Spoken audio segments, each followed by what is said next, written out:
कई विद्वानों के मेरे पास फोन आते हैं कि क्योंकि उनको ऐसा लगता है कि ये विश्वास नगर में इतने समय से रह रहा तो काफ़ी जमा हुआ विद्वान है ना। कोई विद्वान 4 साल में चला जाता है, कोई 6 साल में चला। 16 साल हो गए मुझे, 17 साल होने वाले।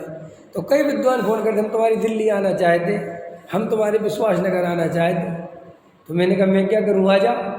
बोले ऐसे कैसे आ जाए, प्रवचन करने बुलाओ। मैंने कहा वो तो मैं बुलाता नहीं। तो बोले कौन बुलाता? हमने कहा हमारे यहाँ के लोग बुला। तो बोले आप उनको बोलो। मैंने कहा मैं कभी नहीं बोलता। क्यों नहीं बोलता? ये सब काम करने से ही तो काम गड़बड़ होता है। नहीं समझ में? अब वो विद्वान आ गया, समझ में आया, तो नारियल पाने की पिलाने की जिम्मेदारी मेरी हो गई।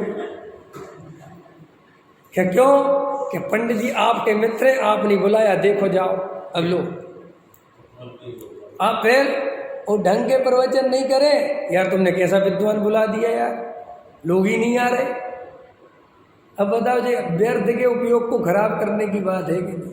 एक विद्वान के लिए कहाँ शोभा देता है। मैं कई विद्वानों को देखता हूँ वो मैनेजर बन गए, व्यवस्थापक बन गए। तो अगर अब ये बने ही गए हो, इसमें कोई वो नहीं कह रहा हूँ, तो विद्वानगिरी छोड़ दो। नहीं सब एक साथ नहीं चल सकता कि तुम मैनेजमेंट भी करोगे और फिर समय सार भी पढ़ाओगे, फिर वो शोभा को प्राप्त नहीं होगा। ये मल्टी टैलेंट धर्म में काम नहीं आता।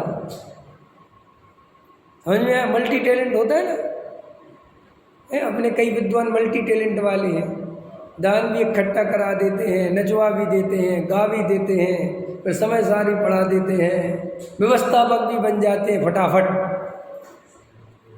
समझ में? ऐसे व्यक्ति से कभी भी प्रवचन नहीं सुनना चाहिए। क्यों? क्योंकि ऐसी स्थिति वाला वैसा समय सार नहीं सुना सकता जैसा चाहिए।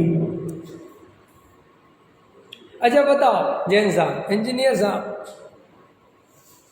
आप जॉब करने जाओ, मतलब सर्विस मांगने जाओ, और वो आपको इंजीनियर है, मान के चलो इंजीनियरिंग की जॉब करने गया, और उसने पूछा आपसे कि दिखाओ भैया आपको क्या क्या है आपने। तो आपने कहा मुझे गाना भी बहुत अच्छा आता है और मैंने सिंगिंग भी बहुत अच्छी कर रखी है, मैं बहुत अच्छी तैराकी भी जानता हूँ, और मैंने MBA भी कर रखा है, और मैंने तुम्हारा क्या कहते हैं, समझ लो डॉक्टरी भी, बायोलॉजी भी थोड़ी पढ़ रखी है, मैंने साहब कॉमर्स भी पढ़ रखी है, मैं CA भी हूँ। तो भाई साहब वो तुम्हें इंजीनियर की नौकरी देगा नहीं। वो कहेगा भागो इधर से। तुम कहोगे यार मेरे में मल्टी टैलेंट है, वो कहेगा नहीं चाहिए मल्टी टैलेंट। भाई मुझे ऐसा आदमी चाहिए जो दिन रात इंजीनियरिंग के बारे में ही सोचता हो, वो आदमी मेरे काम का है। जो आदमी इतनी ज्यादा विधाओं में निपुण हो वो कोई काम का नहीं है, वो तो फिर जैक जैसा है। वो कैसा है फिर? वो आदमी काहे के काम आता है? जैक समझते हो? जैक बोलते क्या बोलते हैं कि जहाँ मौका लगे वहीं लगा दो। फिर पता है ऐसे विद्वानों के साथ समाज कैसा व्यवहार कर दी। अरे सुनो सुनो, कोई वो पंडित जी आए नहीं, पूछेंगे थोड़ा तेज तुम कर देना, तुम बैठ जाओ 20 मिनट। अच्छा एक काम करो, आज वो गाने वाली नहीं, तुम गा देना। एक काम करो, वो विधान कराने वाले नहीं आए, तुम क्रियाएं करा देना। अब वो सोचता है कि मैं कितना टैलेंटेड हूं। तुम टैलेंटेड नहीं हो, तुम कुछ काम के नहीं हो। लेकिन आजकल समाज मल्टी टैलेंट क्यों? समाज को अब असली धर्म से कोई लेना देना है ही नहीं। अब तो समाज को काम चलाने से मतलब है। अगर पंडित जी ऐसा विद्वान ला दो तो सुबह बढ़िया विधान कर दे, बढ़िया लोगों का मनोरंजन भी पूरा कर दे, और शाम को समय सार सुना दे, एक ही विद्वान से काम हो जाए तो बहुत बढ़िया रहेगा। अपने पैसे भी बचेंगे, व्यवस्था भी बचेगी, काम भी हो जाएगा। बोलो एक कभी जिन शासन हो सकता है, एक कभी जैन धर्म। अगर तुम्हारी ऐसी सोच है तो तुम कभी जैन धर्म का प्रचार प्रसार कर सकते हो। तुम कभी सच्चा जैन धर्म का प्रभाव ना कर सकते हो? और आज के वर्तमान युग में ये चल रहा है कि नहीं चल रहा है? नहीं चल रहा हो तो बताओ। अरविंद जी बोलो। भैया समय सार सुनना हो तो फिर समय सार स्पेशल वाले से सुनना,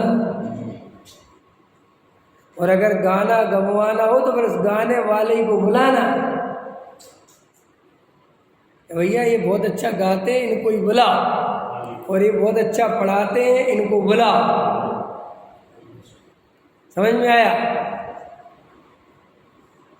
पकड़ में आया कि नहीं आया? तो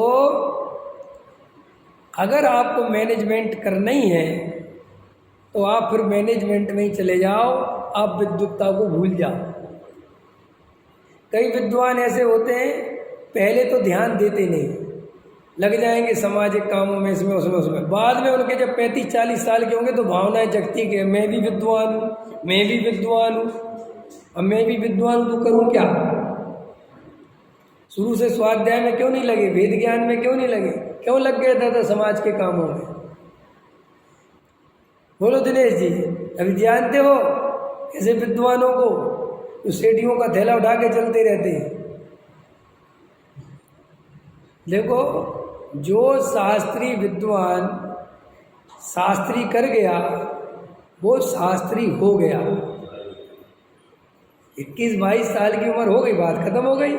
अगर तुम अभी भी अपने को बच्चा समझते हो और लोगों के पैर छूते फिरते हो, किसी को पापा जी, किसी को अंकल जी, किसी को नमस्ते जी, तो तुम्हें अभी विद्वत्ता आई नहीं, तुमने शास्त्रों को पढ़ा ही नहीं। समझ में आया कि नहीं आया? और फिर वो गंभीरता तुम्हारे निरूपण में नहीं आएगी। तो ये जो प्रश्न खड़ा किया कि हमें किसको सुनना चाहिए, तो बता दिया मैंने। देखो, एक इंटरव्यू हुआ, एक कोई आउटर की जगह थी, और वहाँ पर एक समझ लो उस ज़िले में बहुत कम संख्या थी, कोई जाता आता नहीं था, तो वहाँ के लिए एक कलेक्टर की नियुक्ति करनी थी। तो इंटरव्यू था, तो कलेक्टर की नियुक्ति हुई, तो कलेक्टर का इंटरव्यू चल रहा था, तो उससे कहा कि एक गाँव, एक जगह है, वहाँ पर तुम्हारी नियुक्ति होनी है, अभी नया अपन स्टाफ चालू करेंगे, ये वो, और तुम्हारी सैलरी 70,000 रुपये रहेगी, और एक छोटा सा कमरा है, वहाँ पे एक टेबल पर वहाँ रहना है। उसने कहा ठीक है। और इतने में बोले चपरासी की ओर नियुक्ति करनी है। तो बोले साहब चपरासी का क्या काम है? बोले बस उसी में झाड़ू वाड़ू लगाना है, तुम्हें पानी वानी दे देगा। समझ में आया? बोले साहब उसकी सैलरी कितनी है? बोले 30,000 रुपये। तो बोले साहब आप चपरासी रहने दो, वो काम भी मैं ही कर लूँगा, और आप मुझे 70 के 80,000 रुपये दे दिया करो। उसने कहा गेट आउट, तू चपरासी बनने लायक भी नहीं है, कलेक्टर तो बहुत दूर की बात। समझ में आया कि नहीं? तू क्या कलेक्टर बनेगा? ऐसे ही हम जब समय सार पढ़ाते हैं तो हमारे लिए कलेक्टर भी कुछ नहीं है, तब समय सार पढ़ाने का अधिकार है हमारे लिए। यहाँ मुकेश अंबानी भी बैठा हूँ, सच कह रहा हूँ मैं, आप विश्वास करना मेरी बात। अगर मैं ये ग्रंथ खोल के बैठा हूँ और इस गद्दी पे बैठा हूँ, इससे उतरने के बाद छोड़ो, यहाँ अगर बैठा हूँ और यहाँ नरेंद्र मोदी चल के आ जाए तो मुझे वो एक श्रोता से ज़्यादा कुछ नहीं दिखना चाहिए।